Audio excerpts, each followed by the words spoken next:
오늘 하나님께서 우리에게 주신 말씀 역대하 21장 2절부터 20절 말씀입니다.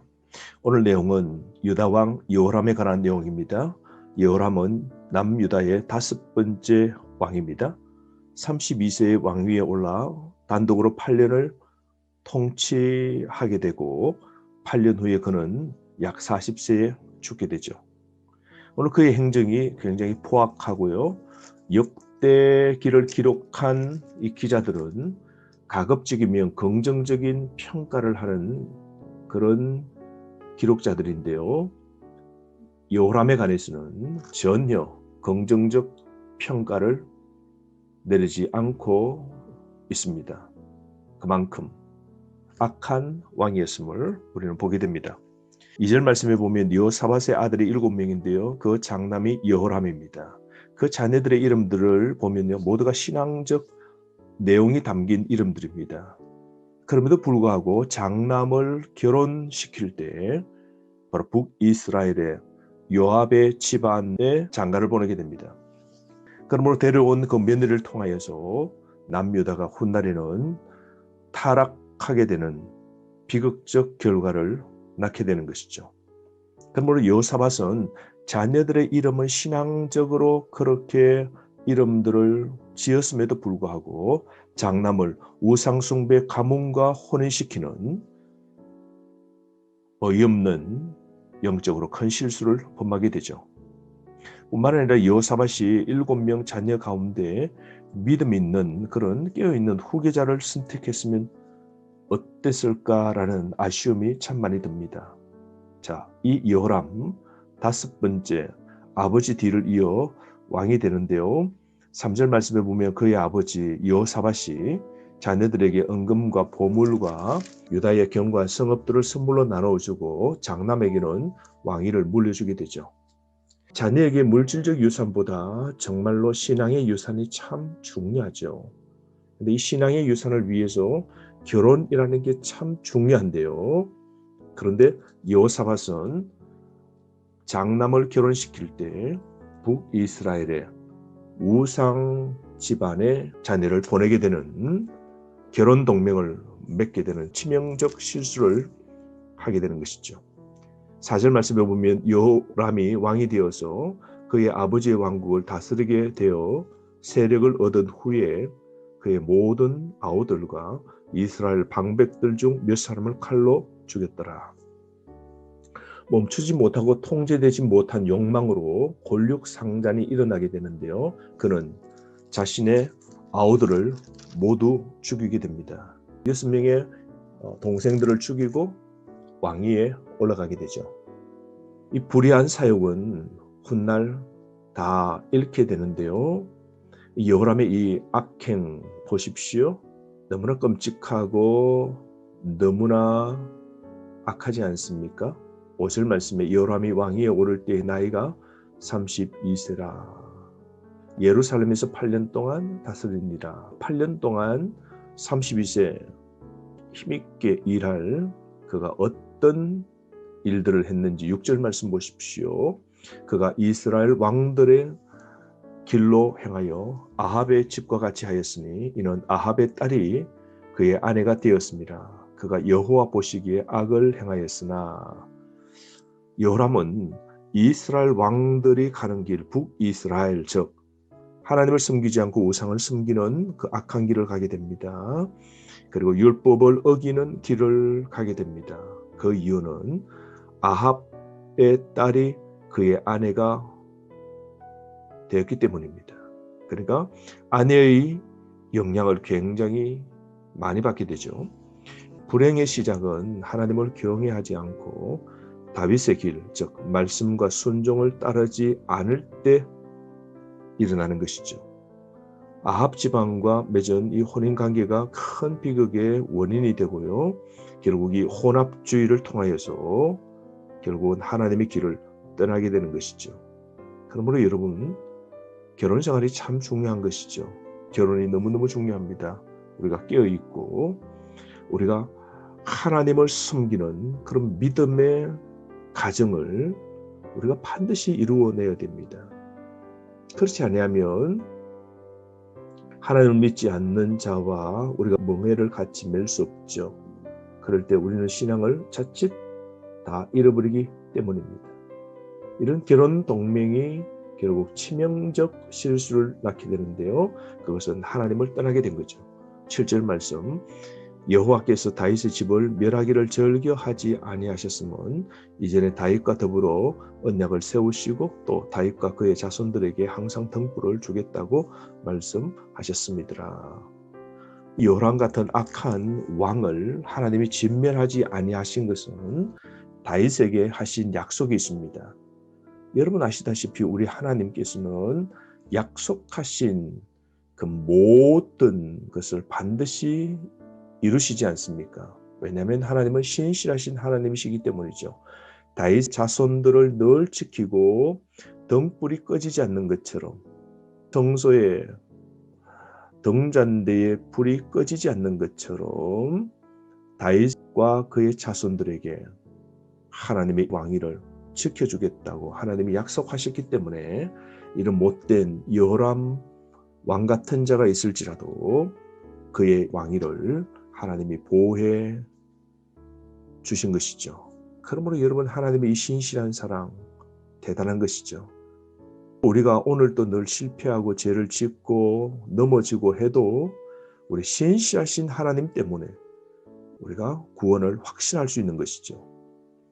우리가 오늘 하는 행위에 따라서 우리 구원이 왔다 갔다 하면요, 우리는 결코 구원받을 수 없을 겁니다. 우리가 부족해도 우리가 약해도 신실하신 하나님이 날 구원해 주시기로 약속하셨고 그 약속을 이루시기 위하여서 오늘도 부족한 우리를 신실하신 하나님이 붙잡고 계시기에 우리의 구원은 흔들리지 않는 것이죠.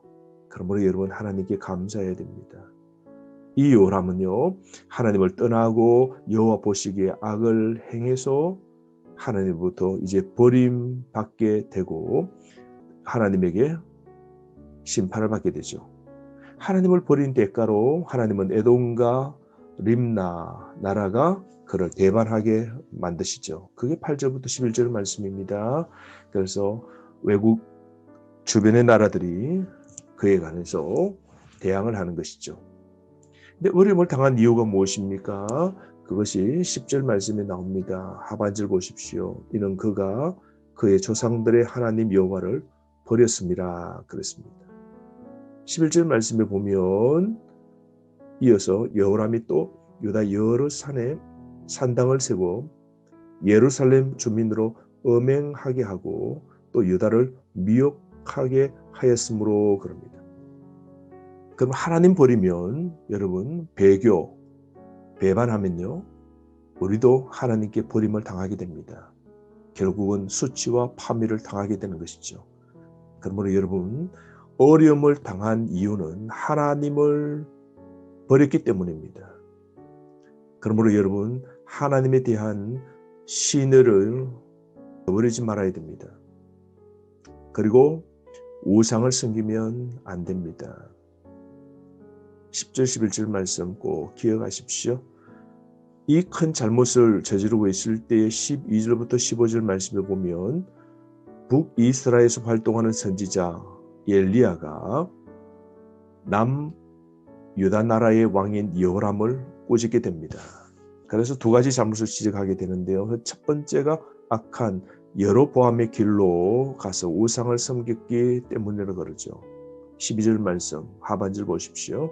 너가 너 아비 여호사밧의 길과 여다 왕 아사의 길로 행하지 아니하고 13절 오직 이스라엘 왕들의 길로 행하여 유다와 예루살렘 주민들이 음행하게 하기를 아합의 집이 음행하듯하며 또 내 아버지 집에서 너보다 착한 아우들을 죽였으니 두 가지죠. 첫 번째 우상을 섬긴 것과 두 번째 착한 동생들을 죽인 겁니다.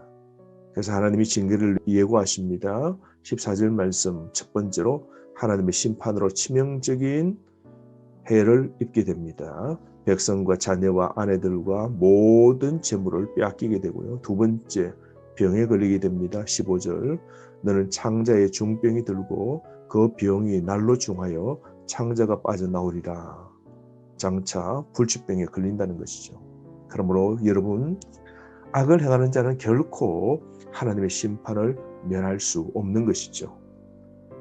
그래서 이 징계의 예고가 그대로 이루어지게 되는데요. 16절, 17절 말씀에 보면 적들이 공격에 들어옵니다. 블레셋 사람과 구스에서 가까운 아라비아 사람들이 쳐들어오게 됩니다. 그래서 17절 말씀에 보면 왕궁의 모든 재물과 그의 아들들과 아내들을 다 빼앗기게 되고요. 막내 아들만 남게 되고 모두 빼앗기게 됩니다. 전쟁을 통하여서 모든 걸 잃게 되죠. 두 번째로 그는 병에 걸리게 됩니다. 창자에 큰 병이 나서 큰 고통을 당하고 결국은 2년 동안 고생하다 죽게 됩니다. 백성들이 예석해 하지도 않고 그리고 사람들이 분양하지도 않습니다. 인정받지 못한 그의 죽음이었음을 보게 됩니다. 18절 말씀 보십시오. 여호와께서 여호람을 치사 능히 고치지 못할 병이 그 창자에 들게 하셨으므로 19절 여러 날 후 2년 만에 그의 창자가 그 병으로 말미암아 빠져나오매 그가 심한 병으로 죽으니 백성이 그들의 조상들에게 분향하던 것 같이 그에게 분향하지 아니하였으며 6년 동안 하나님이 회개의 기회를 주셨으나 그는 악에서 떠나지 않자 하나님이 병으로 그를 치시고 2년 동안 결국 고생하다 심한 병으로 죽게 되죠. 그러므로 여러분, 말씀을 따르지 않으면 배반당하고 약탈당하고 건강도 잃게 되고 죽게 됩니다. 오늘 여호람의 잘못이 무엇일까요? 결혼 잘 못했고 결국 아내를 통하여 우상을 섬김으로 하나님을 버리고 우상 숭배한 자의 최후는 이렇게 비참하게 된 것이죠. 여호람의 마지막 삶 보십시오. 20절 말씀. 여호람이 32세에 즉위하고 예루살렘에서 8년 동안 다스리다가 아끼는 자 없이 세상을 떠났다라고 그럽니다. 쓸쓸한 죽음이죠. 하나님께도 백성에게도 다 버림을 받게 되고요. 죽은 후에도 버림을 당합니다. 무리가 그를 다윗성에 장사하였으나 열왕의 묘실에는 두지 아니하였더라 그럽니다. 왕가의 묘실에는 묻히지 못했다는 것이죠. 사랑하는 성도 여러분, 나는 죽음 후 어떤 사람으로 남들에게 기억될 것 같습니까? 기억합시다. 뿌린 대로 거두게 하시는 하나님의 심판 앞에 오늘도 믿음과 순종의 삶을 우리가 살아야 됩니다. 다시 한번 기억할까요? 하나님 버리면 결국 실패한 인생이 됩니다. 여호람 같은 삶이 아니라 늘 깨어 바르게 사는 하나님의 진리의 길을 걸어가는 의의 사람 되시기를 바랍니다. 오늘 더불어 여호람의 삶을 우리가 살펴보면서 내 삶, 내가 지금 당하고 있는 삶의 문제를 차근차근 다시 한번 말씀 앞에서 살펴보기를 바라고 나도 여호람 같은 잘못을 행하고 있는 건 없는지 말씀이 여러분의 거울이 되길 바랍니다. 오늘 하루 끼어 사는 저와 여러분 되기를 주의 이름으로 축원합니다. 하루 말씀 안에 승리하십시오.